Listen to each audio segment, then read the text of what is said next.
pasokin ang Senado. Bakit? Alam niyo kung bakit?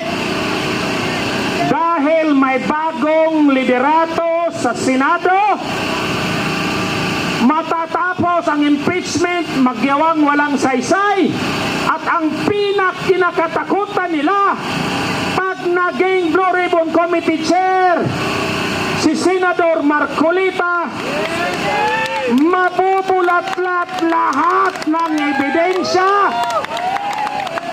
lahat ng video, lahat ng picture, lahat ng testimony, lahat ng affidavit.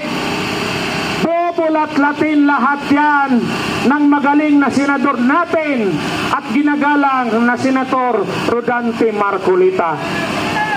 Yan ang isa sa pinakaugat. Bakit mamadaliin nilang hindi tatagal ng ilang araw ang bagong liderato ng Senado? Dahil under Senate President Alan Peter Cayetano, pwedeng lalabas ang katotohanan na pilit nilang pinagtakpan. Takot sila sa katotohanan, at dahil sa takot nila, pinasok nila ang Senado, nakipagbarilan sa mga Marines, dahil mali-malita, handa nilang isuhol sa mga gagong armed men na para lang magkapera para pagtakpan ang katotohanan. Sunod-sunod na putok. Alam kong baril agad ang narinig ko dahil lumaki ako sa Mindanao. Ang Mindanao ay gera, agahan, tanghalian, hapunan, minsan walang tulugan, gera. Kaya karamihan sa mga Mindanaon walang makain, walang pag-asa pumunta dito sa Maynila. Pero ngayon nakita na natin gaano pala nakakatakot pag may barilan. Sabi ko sa sarili ko, naramdaman ng mga senador natin ano ang takot na naramdaman ng mga Mindanaon kahit sa mga Kabisayan na palagi na lang doon ang gera. Ngayon, mismong sa loob ng Senado, pinasok na ng putukan. Bakit? Dahil ang korupsyon, ang batas, wala na. Puro na lang kriminal, puro na lang nakawan, puro kahirapan. Kaya ayan, umakyat na dito sa Metro Manila. Ang Senado ay isang pinakamalaking institusyon ng Pilipinas. Subalit nakita natin, hindi nila basta-basta maproteksyonan dahil pinabayaan natin na mismo ang gobyerno ang namuno sa atin ang mga kriminal. Mangyayari ba yan kung si Tatay Digong ang presidente? Minsan man, kalaban ni Tatay Digong sa politika, hindi niya ginaganon. Except sa mga droga, tulad ni Dilima, naglalaro sa droga. Pero never si Tatay Digong ginawa niya sa kanyang mga politikang kalaban para lang takotin, para dukotin o patayin dahil sa politika. Ang tapang ni Tatay Digong nasa tama at nasa ayos. Pero ang tapang ni Bangag, ang tapang ni Torre, ang tapang ni Matibag, wala sa ayos. Pira nagkalitsi-litsi ang mga Pilipino, ang bayang Pilipinas, dahil nangunguna sa isip at isipan ng mga liderato natin, pera. Ibalik natin ang prinsipyo pagmamahal sa kapwa Pilipino as number one values of our leaders.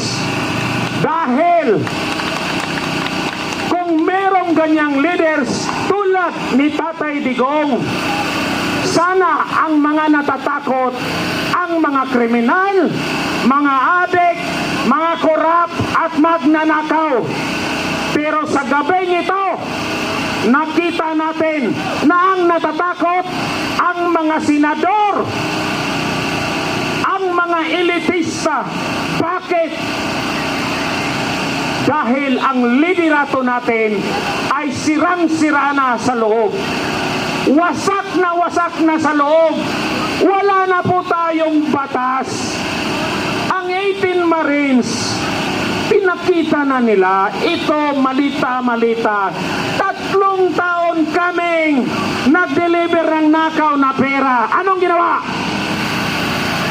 Walang nakinig, pinabayaan. Pero bakit ngayon may aksyon ang mga putang inang demonyong kriminal? Bakit ngayon may aksyon sila pasukin ang Senado? Bakit? Alam niyo kung bakit? Dahil may bagong liderato sa Senado, matatapos ang impeachment, magyawang walang saysay, at ang kinakatakutan nila, pag naging Blue Ribbon Committee Chair, si Senador Marcolita, mabubulat-lat lahat ng ebidensya, lahat ng video, lahat ng picture, lahat ng testimony, lahat ng affidavit. Bubulat-latin lahat yan ng magaling na senador natin at ginagalang na Senator Rodante Marcolita. Yan ang isa sa pinakaugat. Bakit mamadaliin nilang hindi tatagal ng ilang araw ang bagong liderato ng Senado? Dahil under Senate President Alan Peter Cayetano, pwedeng lalabas ang katotohanan na pilit nilang pinagtakpan.